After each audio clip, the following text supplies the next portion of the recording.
పరికింపగ పరమాత్ముడే పరికింపగ పరమాత్ముడే పరమాప్తుడు జగతిలోని ప్రాణులకెల్లన్ పరికింపగ పరమాత్ముడే పరమాప్తుడు జగతిలోని ప్రాణులకెల్లన్ వరదుండగు ఆతనిపై పరమంబగు ప్రేమ కాదే భక్తి అనంగా స్వాతు అస్మిన్ పరమ ప్రేమ రూప అన్నాడు భక్తి సూత్ర రచన ప్రారంభిస్తూ నారద మహర్షి. సాటి మానవుల పట్ల ఉంటే ప్రేమ అంటాం, అనురాగం అంటాం, బలపంటాం, మురిపమంటాం, మరోటంటాం.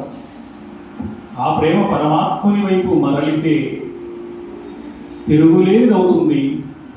తిరిగిరాని లోకాలలో దివ్య ఆనంద పారవస్యాన్ని అనుగ్రహిస్తుంది. అందుకని దాన్ని భక్తి అన్నారు.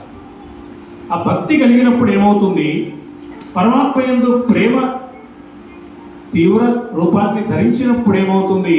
మళ్ళీ పరమాత్మను పిలవాలనిపిస్తుంది. ఒక పేరుతో పిలిస్తే తృప్తి కలుగుతుందా? మరో పేరుతో పిలుద్దాం, ఇంకో పేరుతో పిలుద్దాం, మరోసారి పిలుద్దాం, మరోలా పిలుద్దాం. ఆ స్వామికి ఎన్ని రూపాలున్నాయో, ఎన్ని నామాలున్నాయో,